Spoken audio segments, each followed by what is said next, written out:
Mes chers frères, mes chères sœurs, avec l'aide d'Allah Tabarak wa Ta'ala, on va aborder un sujet qui est assez spécial. C'est celui de la prière qui ne t'écarte pas des péchés et de la turpitude. Le thème est « On prie, mais ». On est très nombreux aujourd'hui à faire la prière par la grâce d'Allah Tabarak wa Ta'ala. Mais cette prière, est-ce qu'elle t'empêche de faire le haram? Tout en sachant qu'Allah Tabarak wa Ta'ala a dit « Inna salata tanha anil fahsha'i wal munkar ». Ce point-là, j'aimerais qu'il soit bien mémorisé. Allah Tabarak wa Ta'ala a dit « La prière préserve de la turpitude et du blâmable ». C'est-à-dire que normalement, par cette prière que tu accomplis, tu es censé t'écarter du haram. Maintenant, on se pose la question. On fait la prière. Est-ce que ça a amélioré notre relation avec Allah subhanahu wa ta'ala, le fait de prier? Est-ce qu'on a réussi par le biais de cette prière à nous écarter des péchés? À souder les obligations? À avoir un meilleur comportement? Ou est-ce qu'on prie, mais on est les mêmes, il n'y a rien qui change?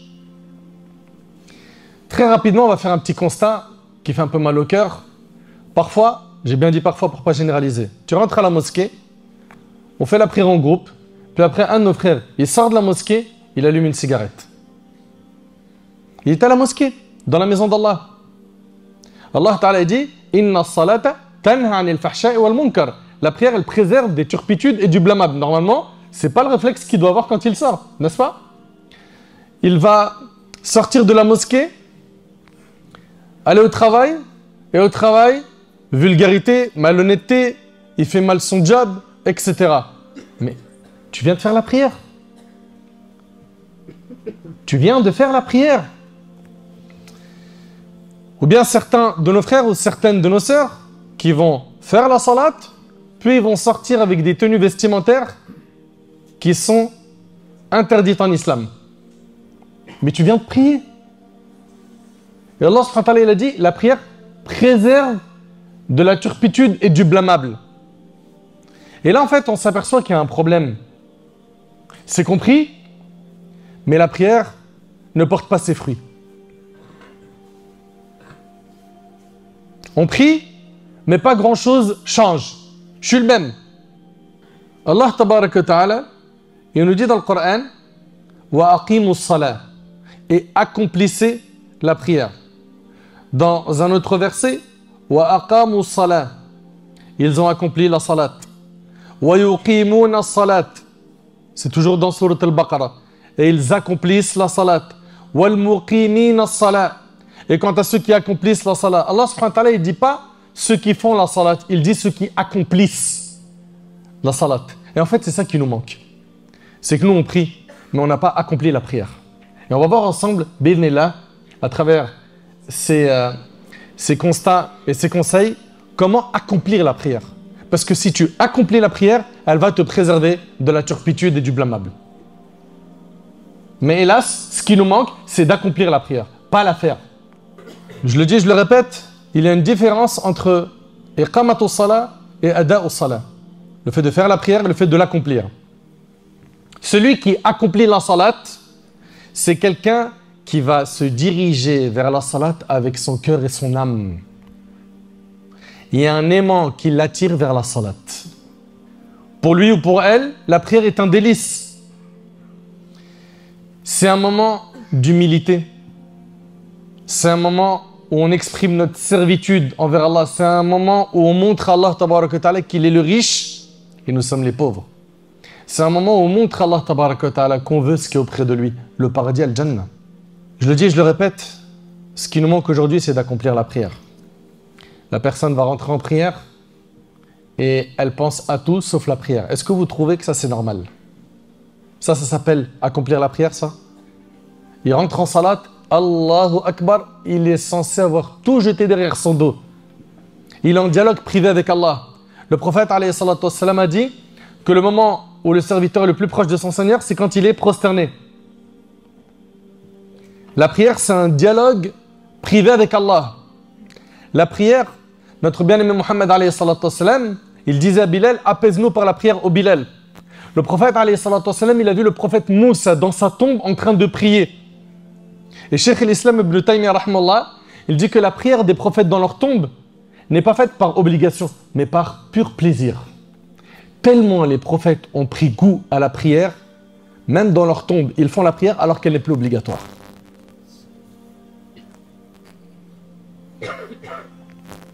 Mais non, certains, ils disent Allahu Akbar, il est en train de... Ah ouais, je viens de me rappeler où j'avais perdu mes clés, mon téléphone. Tout ce qu'il a oublié, il va s'en rappeler pendant salat. Ah, j'ai pas envoyé un SMS à un tel. Et là maintenant, sa seule envie, c'est quand est-ce que je vais finir vite cette prière pour envoyer mon SMS. Ça s'appelle accomplir la prière, ça? Quand tu es en prière et que tu es en train de penser à de l'argent, à tes amis, à manger, à un repas, à un rendez-vous, à des amis, à un match de foot, à ta console, aux jeux, aux sorties, aux loisirs, aux vêtements, tu es en train d'accomplir la prière là? As-tu oublié que le prophète, alayhi salatu wassalam, dans le hadith rapporté par Abu Daoud, il a dit l'homme peut prier et en fin de compte, seulement 1/10, 1/9, 1/8, 1/7, 1/6, 1/5, 1/4, 1/3 ou encore la moitié de sa prière sera acceptée. En fait, Allah tabaraka wa ta'ala, il va accepter de ta prière les moments où tu étais concentré. Venez maintenant, on fait un bilan avec nos prières, on les scanne. Tu es concentré à combien de pourcents dans ta salat? 70%? Tabarakallah. 80%? 100%? Ou bien 10%? Ou bien 5%? Ou bien tu n'es tellement pas concentré que tu ne sais même pas ce que tu as récité. Tu as prié en groupe, tu ne sais même pas ce que l'imam il a récité. Pourtant, tu connaissais la sourate par cœur. Tu n'es même pas capable après la salat de dire l'imam il a récité ça. Est-ce que vous trouvez ça normal? Il fait salat, il s'embrouille. Je ne sais pas si j'ai fait 3 unités de prière ou 4. J'en ai fait 3 ou 4 de rak'at. Pourquoi? Parce que tu n'as pas accompli salat. Tu n'es pas venu avec ton cœur faire salat. Tu es venu avec ton corps faire des gestes mécaniques.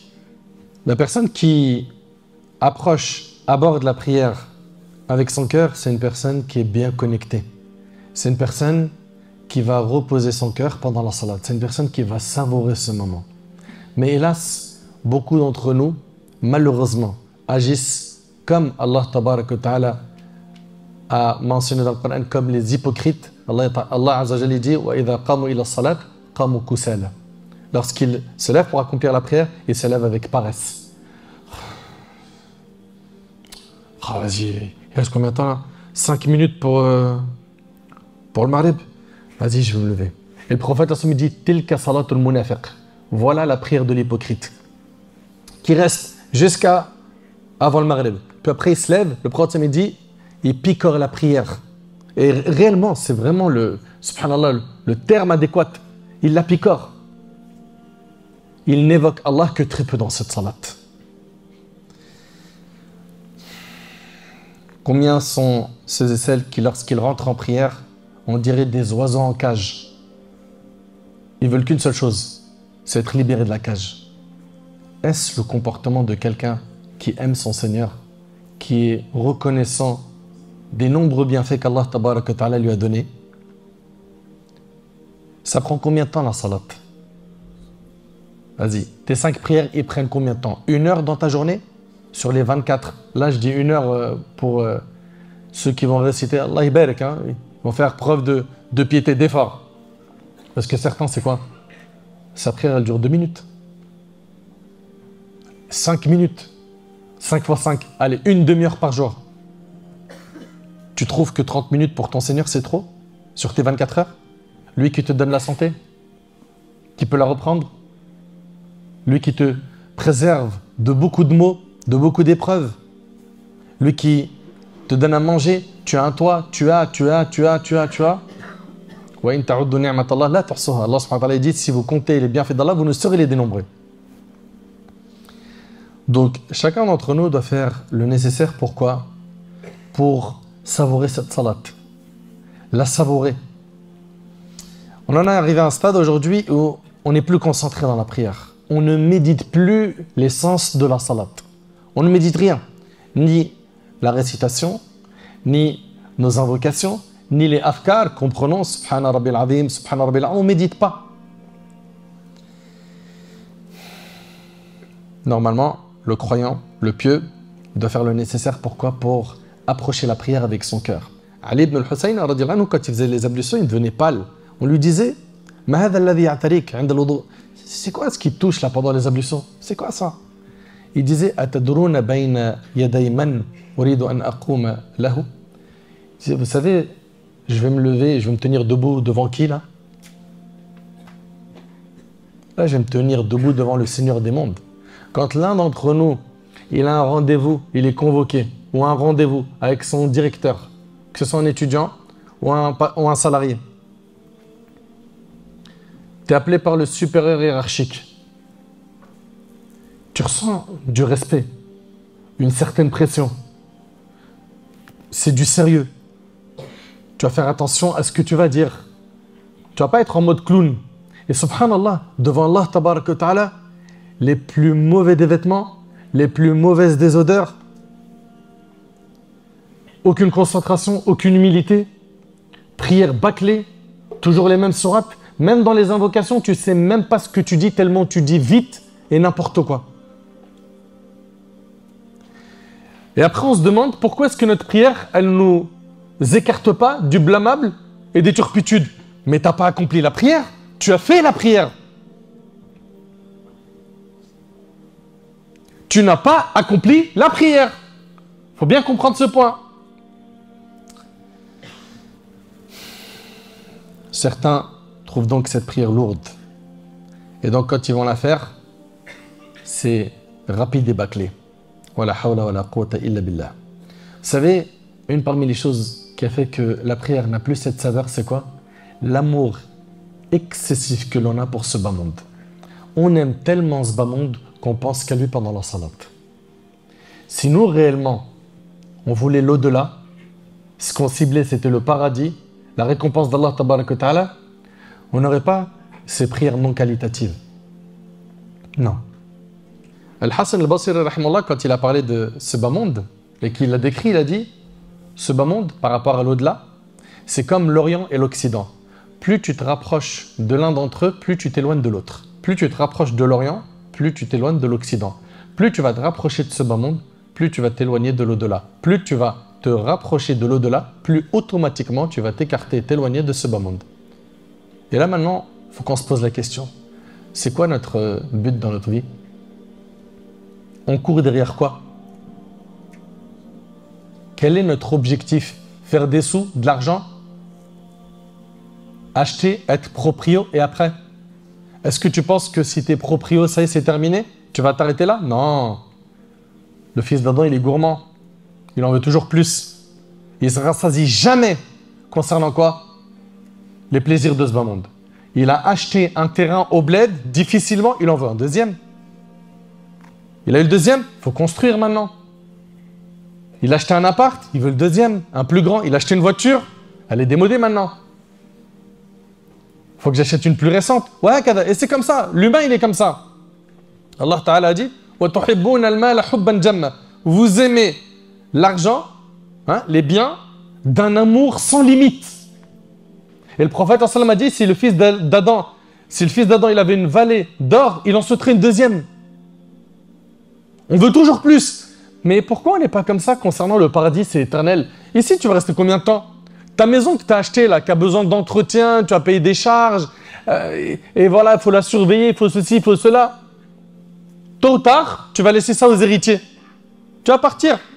Tu vas en profiter qu'un laps de temps très court. Mais de l'autre côté, au paradis, qu'est-ce que ça construit? Pourquoi on n'a pas misé sur les palais du paradis? Les plantations du paradis? Les constructions au paradis? Et bien évidemment, l'un n'empêche pas l'autre. Un musulman, il a le droit d'avoir une maison qui soit belle, spacieuse. Le prophète, il a même dit, 4 choses font partie du bonheur. Parmi elles, la maison spacieuse. Il n'y a pas de problème. Tant que tu l'as acquis de manière halal. L'objectif ultime du musulman, c'est pas ce bas monde, c'est l'au-delà. Et ce qui nous a fait défaut, c'est on aime tellement ce bas monde, on rentre en salat, on pense à des factures, on pense à des jeux, on pense au resto, on pense à nos potes, on pense à des achats, on pense à des soucis, on pense... Mais t'es avec Allah! Concentre-toi! C'est là où tu dois gratter des récompenses. Et c'est là où tu vas te recharger pour affronter les difficultés de la vie. Et c'est là où Allah tabaraka wa ta'ala, il va te faciliter tes épreuves. Il va te faciliter de réaliser tes projets. Il va t'accorder ses bénédictions, sa protection. C'est dans la prière. Tout ce dont tu as besoin, c'est dans la salat. La salat, c'est une adoration grandiose. Dans la prière, il y a quoi? Il y a le dua. Tu fais des invocations. Il y a qira'atul Qur'an. Il y a la lecture du Coran. Il y a l'afkar. Les afkar, les évocations que tu fais. Mais c'est une adoration qui est magnifique. Et toi, tu l'as fait comme ça de manière bâclée.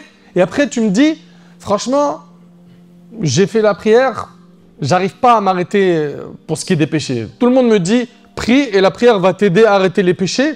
C'est pas mon cas. Parce que tu n'as pas encore accompli la salat. Et quand tu vas accomplir la salat, il va falloir que tu fasses preuve de persévérance, que tu lâches pas l'affaire. Et tout comme le malade, il a besoin de prendre le médicament plusieurs fois, toi qui es malade spirituellement, qui as le cœur malade, il faut que cette prière, tu la fasses et tu la refasses et tu continues, tu ne l'arrêtes jamais jusqu'à ce qu'Allah tabaraka wa ta'ala guérit ton cœur, soigne ton cœur.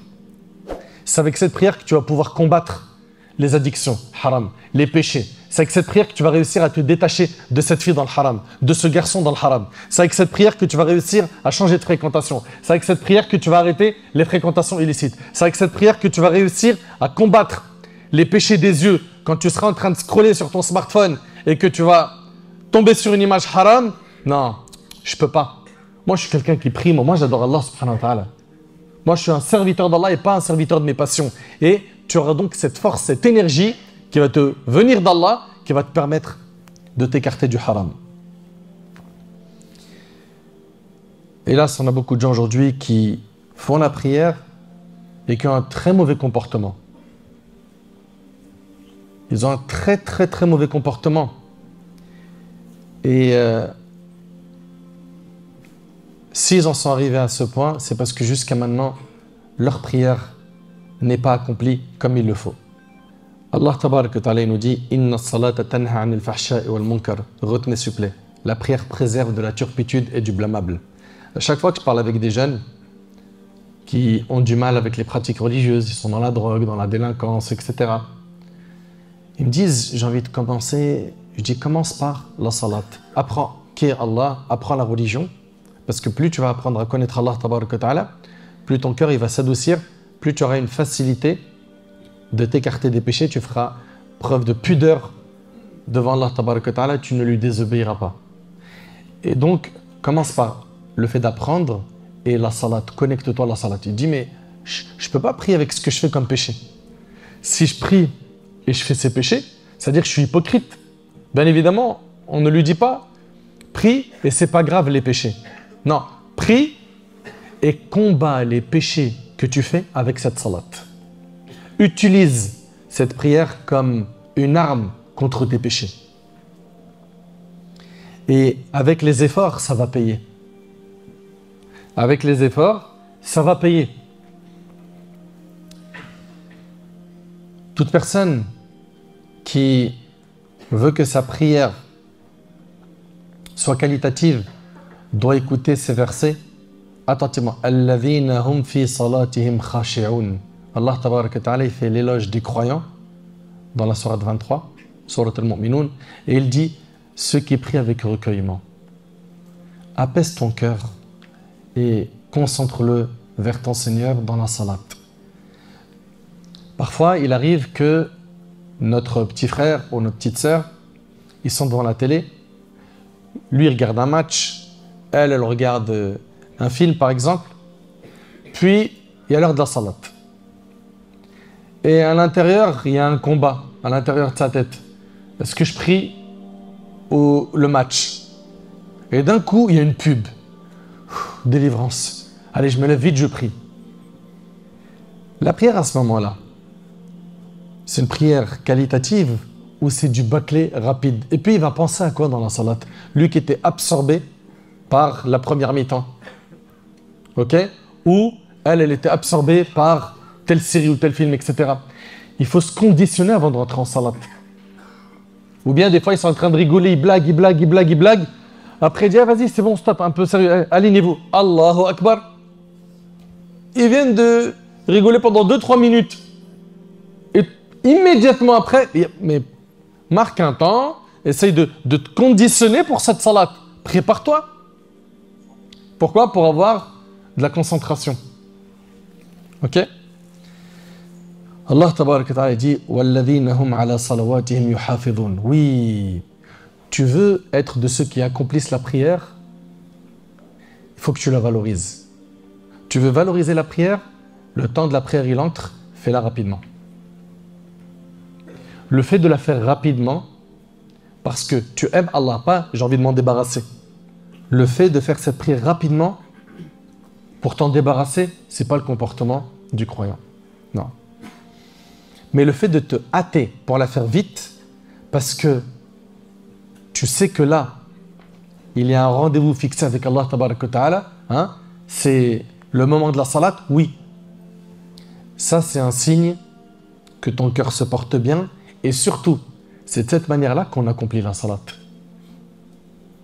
Parce que la retarder, et la faire à la dernière minute, tu as fait la salat, tu ne l'as pas accomplie. Tu ne lui accordes pas de valeur. Si tu lui accordes de la valeur, si tu accordes vraiment de la valeur à la salat, tu la fais rapidement. Et je vais aller plus loin. Tu vas même faire les calculs de tes sorties en fonction de salat. Et écoutez-moi bien, s'il vous plaît, barakallahu fikum. Parce que je vois, il y a plein de petits frères, voilà, des jeunes qui peut-être vont se retrouver à une petite sortie entre amis. On va faire un five, on va jouer au foot. Pas de problème, hein. Tant que vous respectez les règles du dîn. Il n'y a pas d'insultes et tout. Parce que généralement, quand tu vois nos frères au foot, tu dis, c'est lui qui prie avec nous dans la mosquée?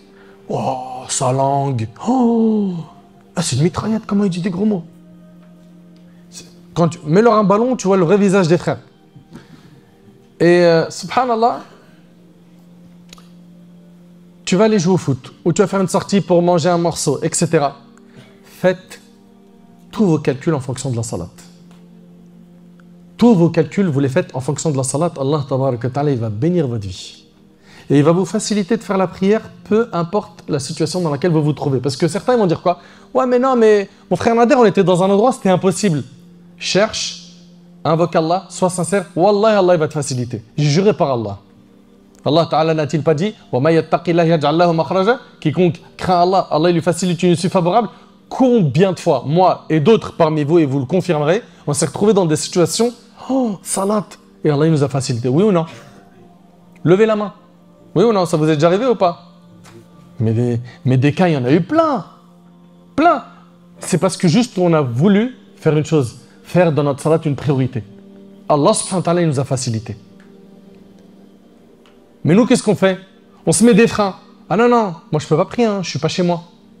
Et le prophète dit, c'est-à-dire que toute la terre a été pour lui un lieu de prière. C'est-à-dire qu'on a le droit de prier dans n'importe quel endroit, excepté les quelques endroits qui sont interdits, comme les toilettes, etc. Ou bien t'en as d'autres, ils vont dire, non, mais moi je ne peux pas faire la salade parce que je suis sale. Ça veut dire quoi, t'es sale? Non, non, je suis pas propre. Ça veut dire quoi, t'es pas propre? Mais en fait, on a joué tout à l'heure au foot, je transpire et c'est pas une impureté. Ça ne t'autorise pas de faire sortir la prière de son temps.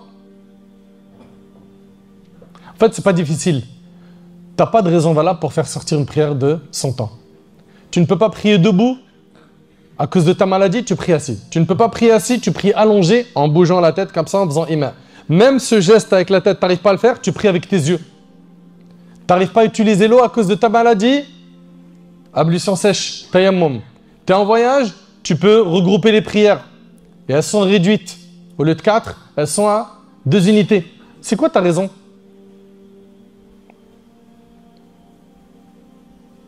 Subhanallah, même en temps de guerre à l'époque du prophète, il faisait salat.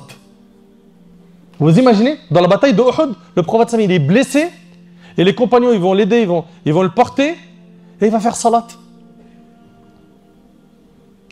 C'est quoi nos raisons valables pour ne pas faire la prière? Donc si toi, tu es de ceux qui honorent la salat, si tu accordes de l'importance à la salat, fais-la rapidement. Rapidement, c'est-à-dire quoi? Au début de son temps. Est-ce que c'est obligatoire? Non, c'est recommandé.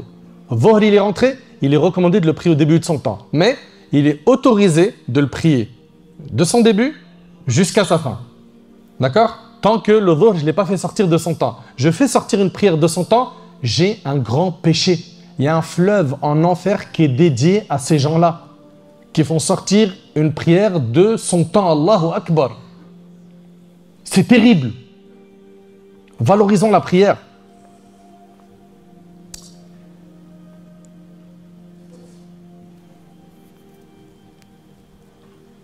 Pour que ta prière soit qualitative, concentre bien ton cœur sur celle-ci. Pour que ta prière soit qualitative, apprends à connaître ton Seigneur. Allah tabaraka ta'ala dit wa ma qadarullah haqqa qadri. C'est une réalité, subhanallah. Les gens n'ont pas estimé Allah à sa juste valeur. C'est une réalité. Un patron, une star, n'importe qui vont le voir. Oh, j'ai envie de passer du temps avec lui. Et Allah, tu ne veux pas passer du temps avec lui en salat. Wallah, c'est triste. Si tu rencontres une de ces stars que tu suis sur le net, ce qu'ils font les gens généralement, c'est qu'ils veulent partager du temps avec cette personne qu'ils aiment. Et ils ne vont pas compter le temps. Ils vont rester 1 heure, 2 heures. Ah, j'ai pas vu le temps passer tellement c'était mielleux délicieux. Subhanallah, tu rentres en salat et tu es pressé de sortir. Il y avait des pieux prédécesseurs qui disaient la seule chose qui me consolait après avoir fait la prière, c'était l'idée qu'il y en avait une autre qui allait arriver. Subhanallah.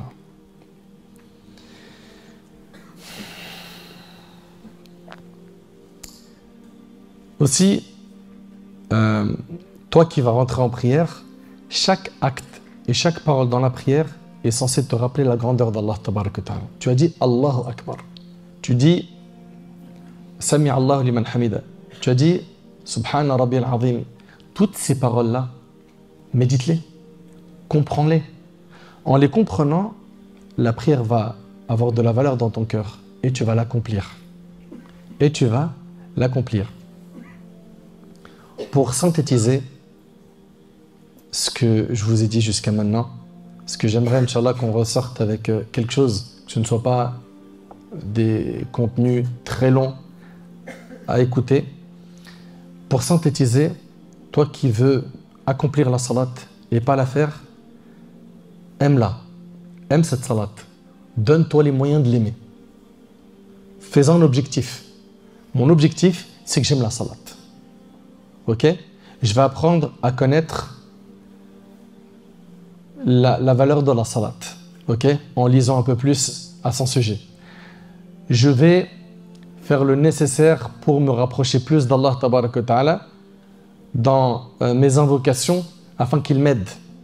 Je vais invoquer Allah tabaraka ta'ala pour qu'il m'aide dans cette tâche. Je vais connaître plus Allah parce que plus je vais le connaître, plus dans mon cœur, je vais avoir cette envie de faire la salat. Je vais fréquenter des gens qui aiment la salat et qui la valorisent pour qu'on s'entraide. Je vais donc me concentrer pendant salat et l'accomplir du mieux que possible avec mon cœur. Pour synthétiser donc tout ce que vous avez entendu, cette prière, il faut la faire avec le cœur, avec son âme, hein, l'aimer, nous donner les moyens de l'aimer, nous débarrasser de cet amour excessif qu'on a pour ce bas monde parce que c'est l'obstacle qui nous empêche d'accomplir la salat. Également, combattre les shahwat, les passions, les mauvais comportements, vénérer Allah tabaraka ta'ala comme il se doit. Si tu vides ce cœur de tout ce qui est néfaste et tu le remplis de tout ce qui est bon, de la foi, de l'amour d'Allah, etc., eh ben, tu vas voir que quand tu vas accomplir la prière, tu ne voudras plus en sortir. À l'image du prophète alayhi salatu wassalam, qui faisait des prières qui étaient longues. Hudhayfa ibn al-Yaman, c'est rapporté par Muslim et c'est avec ça que je termine. il a pris avec le prophète sallam une prière surrogatoire. Le prophète sallam, en une raka'a, il a récité Surat al-Baqarah complète, dans une seule unité de prière. La deuxième sourate, et dans cet ordre, il a récité Surat an-Nisa complète. Puis après Surat Al-Imran complète. Tout ça en une unité de prière. Tout cela en une unité de prière. C'est parce qu'il savourait la salat. Le prophète, dès qu'il avait une épreuve, une calamité qui le touchait, il commençait par salat. Salat, salat, salat, salat. Si nous donc, on veut aujourd'hui nous écarter des péchés, eh bien il va falloir qu'on accomplisse la salat. Est-ce que vous avez compris la différence entre faire la salat et l'accomplir? Est-ce que vous êtes d'accord avec moi qu'on a été très nombreux à la faire et pas l'accomplir? À nous de corriger ça. Et ça ne va pas venir du jour au lendemain. Le prophète, qu'est-ce qu'il a dit à Mu'adh quand il lui a dit qu'il l'aimait? Il lui a dit de dire après la prière Allahumma a'inni ala dhikrika wa shukrika wa husni ibadatik. Oh Allah, aide-moi à t'évoquer, à te remercier et à bien t'adorer. Et à bien t'adorer. Donc demande à Allah de te donner la force, de t'aider à bien l'adorer. Parce que toi, sans l'aide d'Allah, tu es incapable. Tu ne pourras pas. Tu ne pourras pas y arriver. Mais avec l'aide d'Allah, tabarak wa ta'ala, ça va le faire. Bi'idhnillah. J'implore Allah subhanahu wa ta'ala qu'il fasse que ce rappel nous soit utile. J'implore Allah tabarak wa ta'ala d'améliorer notre relation avec lui. J'implore Allah subhanahu wa ta'ala de nous accorder la guidée, la piété, la véracité dans les paroles et les actions.